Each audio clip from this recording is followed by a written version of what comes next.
नमस्कार, आपण पाहतात हमारी ताकद मसूल संघटनेचा विजय असो।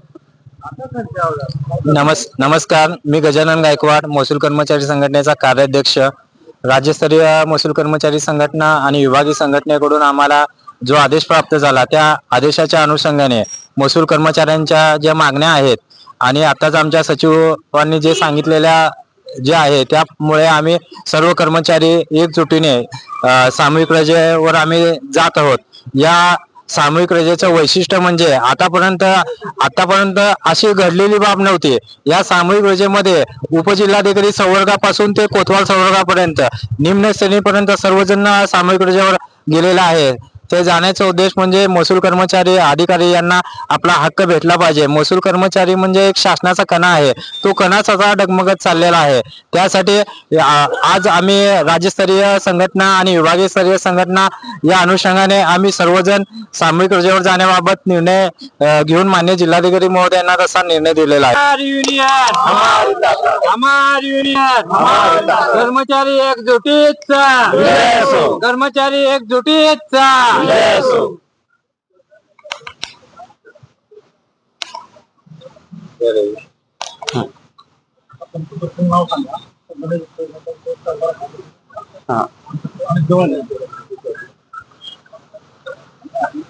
मी रविराज नष्टे, सोलापूर जिल्हा महसूल कर्मचारीचा जिल्हा सरचिटणीस।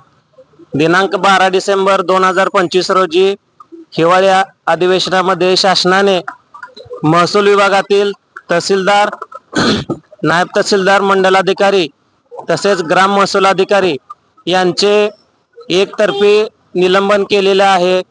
सदरचे निलंबन करतेवेळी कोणतीही चौकशी केलेली नाही। हे जे विना चौकशी केलेले निलंबन आहे हे रद्द करावे व सर्व अधिकारी कर्मचाऱ्यांची त्या सन्मानाने पदस्थापना करावी। यासाठी महाराष्ट्र राज्यातील महसूल कर्मचारी व अधिकारी यांची कृती समिती असून सर्वजण या घोषणेचा या बाबीचा निषेध करत असून सर्वांनी काम बंद आंदोलन व सामूहिक रजा आंदोलन सुरू केलेलं आहे। यामध्ये सोलापूर जिल्ह्यातील सर्व महसूल कर्मचारी सहभागी आहेत। तसेच जे अधिकारी आहेत, नायब तहसीलदार, तहसीलदार संघटना, तेही यामध्ये सहभागी आहेत।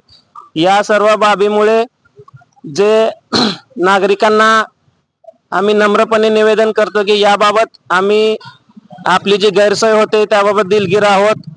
यातून शासनाला आमची एवढीच विनंती आहे की महसूल कर्मचाऱ्यांचं जे विना चौकशी केलेले निलंबन आहे ते रद्द करावे।